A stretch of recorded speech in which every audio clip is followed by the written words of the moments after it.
आंब्याची या वर्षीची जी परिस्थिती आहे अतिशय मागील कित्येक वर्षांपासून अशी परिस्थिती नाही आली ती यावेळी आलेली आहे. त्यामुळे काय आलं, बाजारात फक्त 30% आंबे बाजारात दिसतात.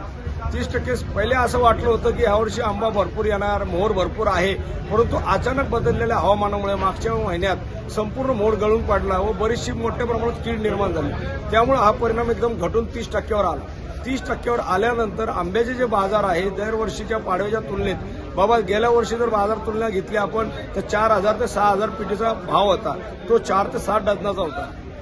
यावर्षी तोच बदल एवढा मोठ्या प्रमाणात झाला की डझनाचा भाव या टायमाला आपल्याला 4,000 बघायला मिळत असतो. म्हणून सामान्य माणूस घेणार कसा?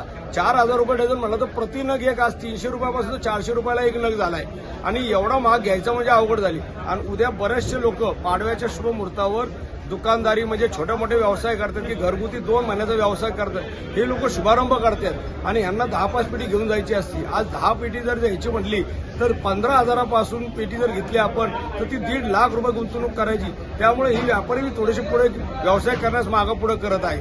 आता पुढील काही दिवसात आंबा वाढेल आणि बाजार कमी होईल, पण अतिशय कमी बाजारात यावर्षी आंबा उपलब्ध होणार नाही हे निश्चित आहे. अशी परिस्थिती या अगोदर कधी आली होती? ही अशी परिस्थिती माझ्या तर आता हे माझं वय 50च्या पुढे गेले, 50 वर्षात तर मी अशी बघितली नाही की ही परिस्थिती एवढी खालवली. आंबा दर एक वर्ष आड असा कमी जास्ती होतो, पण ही पहिल्यांदाच अशी परिस्थिती आली की 70% आंबा एकदम कमी बाजारात आलेला आहे. आणि तो 70% आंबा अख्ख्या महाराष्ट्राला, अख्ख्या भारताला किंवा एक्सपोर्टला कसा पुरणार ही अडचण झालेली आहे.